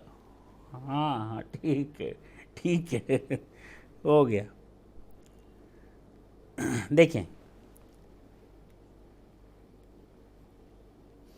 any transfer of a capital asset or intangible asset by a firm, AOP, BOI to a company as a result of succession or transfer of a capital asset to a company in the course of dematerialization or corporatization of recognized stock exchange in India, as a result of which an AOP, BOI succeeded by Falana and Demaka condition. All the assets and liabilities of the firm shall become the assets and liabilities of the company. Number one condition. All the partners become the shareholder of the company. हाँ या ना? और उनके पास जो ratio रहेगा capital का, in the same proportion in which their capital account stood in the books on the date of the succession. जिस समय कंपनी में कन्वर्जन हो रहा था उस समय उनकी जो जो क्लोजिंग कैपिटल होगी उसी रेशियो में उनको दे दिया जाएगा जो वो शेयर होल्डिंग संभालेंगे। Partners do not receive any consideration और benefit other than shares. Share के बदले शेयर होल्डिंग ही के जो उनको मिलेगी वो केवल मिलेगी, उनको कोई कैश, डिवेंचर या कोई और अदर कंसिडरेशन नहीं दिया जाएगा। और उनके पास कम से कम 50% या उससे अधिक का वोटिंग पावर रहेगा। 5 सालों तक उनको ये होल्ड करना है। That's it. प्लान गवर्नमेंट का होना चाहिए, वो तो कोई बहुत बड़ी बात नहीं है। ठीक है, दैट्स इट। तो पॉइंट नंबर 31, 32 दोनों क्लियर है ना? केवल एक ही फ़र्क था प्रोप्राइटरशिप में, केवल एक ही फ़र्क था कि ये 50% कहाँ जाता है, ये सारा का सारा मिस्टर ए के पास जाएगा। लेकिन अगर पार्टनरशिप होती तो जो भी ये रेशियो होता शेयर होल्डिंग का 50, 60, 70, वो उनके कैपिटल अकाउंट के रेशियो में चला जाएगा। बाकी हर एक पॉइंट जो था सेम था। वोटिंग पावर का मतलब कि मान लो कोई कंपनी है, कंपनी के पास क्या क्या रहता है, सोर्स ऑफ फंड में क्या क्या रहता है, इक्विटी शेयर कैपिटल रहता है, प्रेफरेंस शेयर कैपिटल रहता है, डिवेंचर रहता है, हाँ या ना? ये सब मिलाकर कहलाया जाता है कैपिटल एम्प्लॉयड, मालूम है ना? अच्छा, कहा गया कि जब भी वोटिंग पावर केवल इनके पास होता है, वोटिंग पावर केवल इनके पास होता है, इनके पास नो वोटिंग पावर। लेकिन हाँ, प्रेफरेंस शेयर होल्डर के पास भी वोटिंग पावर आता है, उसके लिए केस अलग है, हम उसकी बात नहीं कर रहे, हम वो स्पेसिफिक केस की बात नहीं कर रहे। नॉर्मल बोला जाए तो केवल इक्विटी शेयर होल्डर की बात की जाइए। अब बात समझ में आई? अच्छा,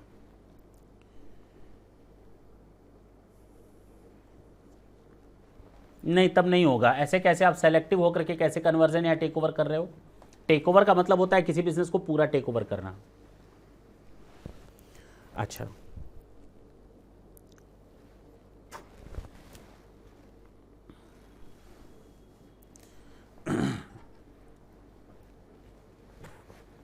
अच्छा, कोई हमको ये बता सकता है ये एलएलपी का कंसेप्ट कहाँ से आया? कोई बताएगा हमको? किसी को मालूम है क्या LLP limited liability partnership firm क्यों बनाई जाती है? क्योंकि ये लास्ट पॉइंट है आज का हम लोग का।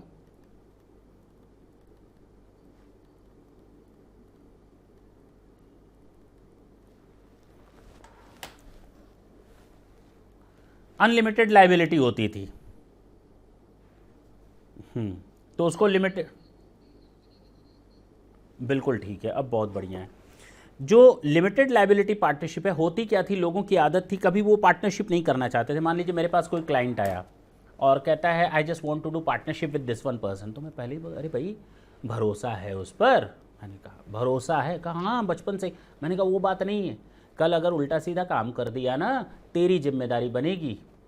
टैक्स की चोरी वो करेगा, जेल तू जाएगा। उल्टे सीधे काम वो करेगा, मार तू खाएगा। तू तो सीधा आदमी है, बताओ विश्वास करेगा? तो कई लोग पार्टनरशिप में जाते ही नहीं थे।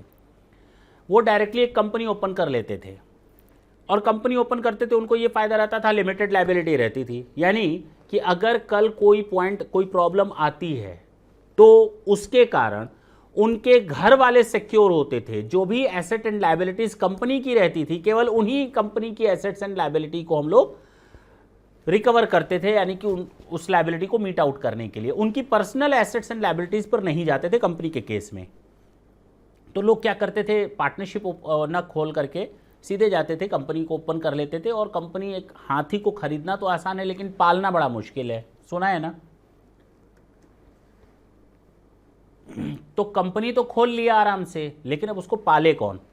हर साल अच्छा खासा ऑडिट फीस आती थी, हर साल की कंप्लायंस कॉस्ट आती थी। तो लोग क्या करते थे, कंपनी खोल देते थे, उसके बाद वो डिफंक्ट कंपनी बन जाती थी। 10-10 साल, 5-5 साल, 6-6 साल तक कोई उसको देखने वाला नहीं होता था।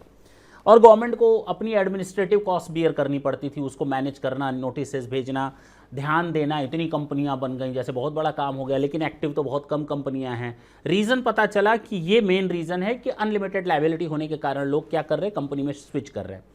तो गवर्नमेंट ने कहा ठीक है, जो पार्टनरशिप फॉर्म बनती है ना, वो स्टेट लेवल बनती है, डिस्ट्रिक्ट लेवल पर बन जाती है, लेकिन कंपनी आपकी सेंट्रल लेवल पर बनती है।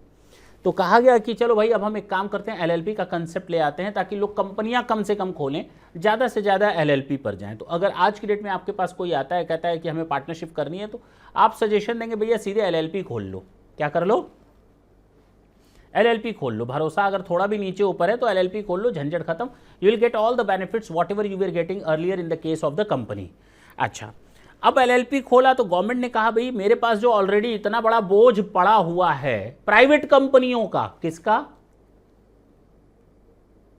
किसका ऑलरेडी इतनी प्राइवेट कंपनी खुली है, क्यों ना एक मौका उनको भी दें कि वो ये प्राइवेट कंपनियां बंद कराएं, हमारा बोझ हल्का करें, और कहां चली जाएं, एलएलपी में। इसी तरह अनलिस्टेड कंपनी, प्राइवेट कंपनी नहीं, अनलिस्टेड कंपनी। देखिए ना, यहां पर वर्ड साफ साफ लिखा है, एक तो या तो प्राइवेट कंपनी या फिर अनलिस्टेड पब्लिक कंपनी, उनको भी ये ऑफर दे दिया गया, भैया अभी आप मार्केट में नहीं गए हो, कोई दिक्कत नहीं है, अभी भी आप अनलिस्टेड हो, आपको हम ऑफर दे रहे हैं, एलएलपी पर चले जाओ, काहे टेंशन पाल रहे हो। तो इस तरह से गवर्नमेंट ने अपना बोझ कम किया। तो अब क्या हुआ, जब इनको बेनिफिट मिलने लगा, इनकी एडमिनिस्ट्रेटिव कॉस्ट, कंप्लायंस कॉस्ट कम हो गई, तुरंत ये स्विच ओवर करने लगे। पहले प्राइवेट कंपनी थी, चलो भाई एलएलपी में कन्वर्ट कर लेते हैं, चलो भाई अनलिस्टेड पब्लिक कंपनी थी, चलो भाई एलएलपी में कन्वर्ट कर लेते हैं। तो इनको एलएलपी में कन्वर्जन का मौका मिला, लेकिन इसके साथ कुछ कंडीशन जोड़ी गई। ये ट्रांसफर नहीं माना जाएगा, यानी अब किसी कंपनी को कोई पार्टनरशिप फर्म टेक ओवर कर रही है, उल्टा हो गया ना। कोई पार्टनरशिप फर्म किसी कंपनी को टेक ओवर कर रही है, तो कहा गया सारी की सारी लायबिलिटी कंपनी से निकल करके किसके पास चली जाएं, एलएलपी के पास चली जाएं। सारे के सारे शेयर होल्डर निकल करके कहां चले जाएं, एलएलपी में चले जाएं, पार्टनर बन जाएं। और पार्टनर बन जाएं, जानते हैं कम से कम कितना वोटिंग पावर रखेंगे ये लोग, 50% कम से कम ये लोग वोटिंग पावर रखेंगे। कितना, और 5 सालों तक वो अपने इस वोटिंग पावर करें, 50%, सॉरी वोटिंग पावर नहीं, 50%। वहां से जितना छोड़ेंगे, कंपनी को छोड़ करके पार्टनरशिप में आएंगे, कम से कम उस पार्टनरशिप में ये लोग मिल करके 50% से अधिक का राइट अपने पास रखेंगे, चाहे कैपिटल कॉन्ट्रीब्यूशन का हो, चाहे प्रॉफिट शेयरिंग रेशियो का हो। हाँ या ना, हाँ या ना, चाहे वो कैपिटल कंट्रीब्यूशन का हो, चाहे वो प्रॉफिट शेयरिंग का हो, कम से कम 50% ये लोग रखेंगे। इसके अलावा इनको कुछ भी नहीं मिलने वाला, इसके अलावा इनको कुछ भी नहीं मिलने वाला। सर एग्री है, नहीं मिलेगा तो क्या दिक्कत है। और किस रेशियो में मिलेगा, जिस रेशियो में इनका शेयर था उस कंपनी में। सबका कितना कंट्रीब्यूशन रहेगा शेयर कैपिटल का, कैपिटल कंट्रीब्यूशन का जितना शेयर कैपिटल था, मेरा वहाँ शेयर कैपिटल था 20%, तो अब मुझे भी कंपनी में एलएलपी में कितना हिस्सा मिलेगा, हमारे पास जो 50% से अधिक का आया, 60-70 जो भी आया, उसका 20% मेरे पास रहेगा। बात समझ में आई, सेम प्रोपोर्शन में हम पार्टनर्स में बांटा जाएगा। अच्छा जी, सारी कंडीशन वही है, कहीं कोई फ़र्क नहीं है। फ़र्क कहाँ आया, कहता है ये तभी पॉसिबल है जब कंपनी का किसी भी एक साल में, पिछले 3 सालों में टर्नओवर 60 करोड़ से अधिक ना हो, यानी कोई भी कंपनी 60 लाख से अधिक ना हो। किसी भी कंपनी का टर्नओवर 60 लाख से अधिक होगा तो वो एलएलपी में कन्वर्ट नहीं हो पाएगी। क्या बोला मैंने,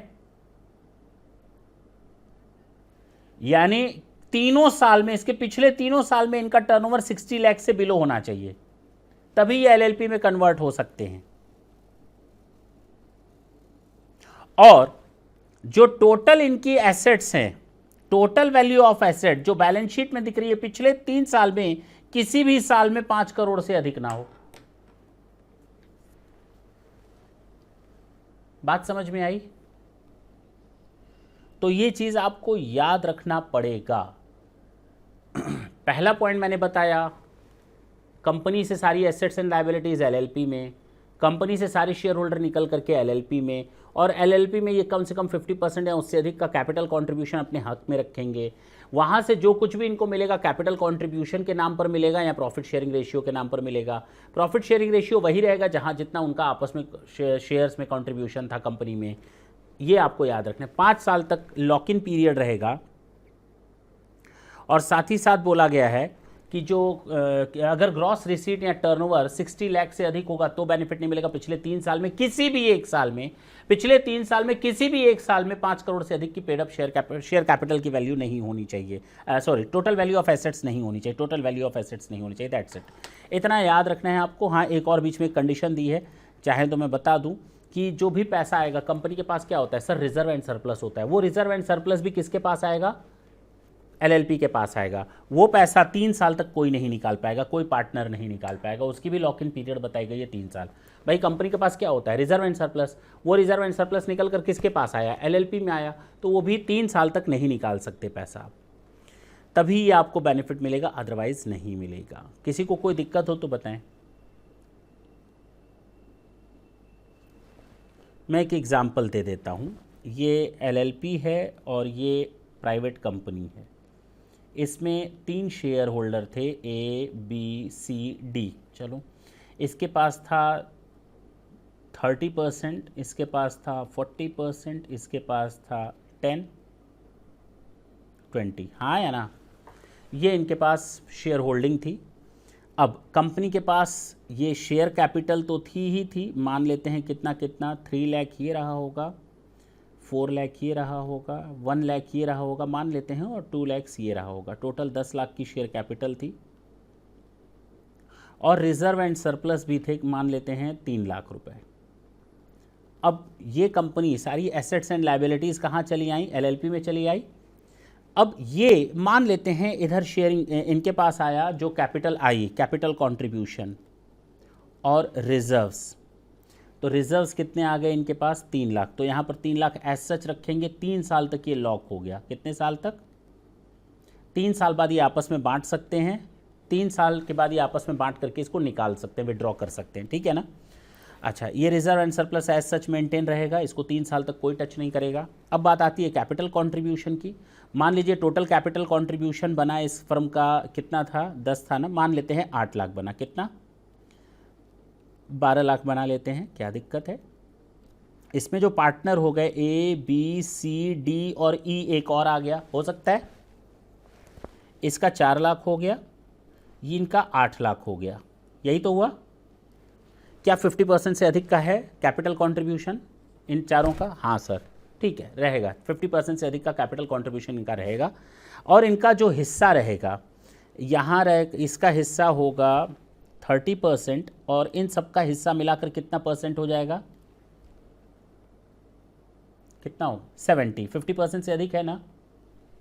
अब 70% को कैसे बांटेंगे? 70 का 30% इसको दे दो, हाँ, और 70 का 40% इधर दे दो, 70 का 10% इधर दे दो, और 14। बात समझ में आई?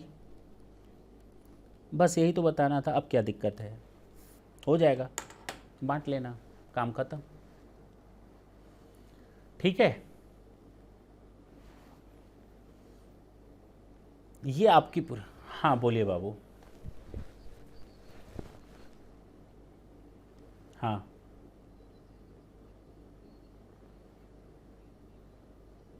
बाबू मेरे लाल, ये किसने बोला रिजर्व से कोई एसेट खरीदा जाता है? कहाँ यूज़ कर रहे हैं हमको बताओ तो, हमें ये बता दो कहाँ यूज़ करना है, मैं बताऊँ। ये रिजर्व एंड सरप्लस है। बोनस शेयर इशू, वो भी एलएलपी में, वाह भाई वाह। एलएलपी कौन सा बोनस शेयर इशू कर सकती है, हमको ज़रा एक बार बता दो, ये कहाँ से पढ़ लिया बाबू।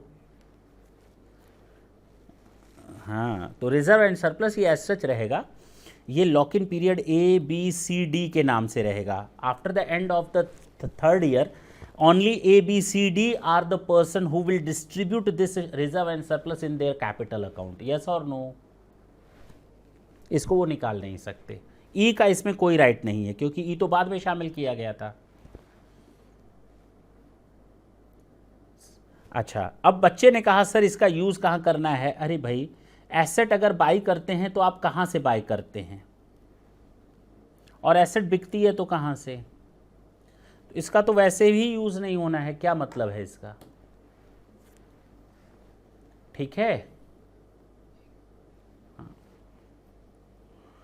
कुछ और पूछना हो तो पूछे, नहीं तो हम तो आज टाटा बोलेंगे। हमें मालूम है कि ये एक तरह से बहुत बड़ा हथौड़ा था जो आज आपके सर पे पड़ा है।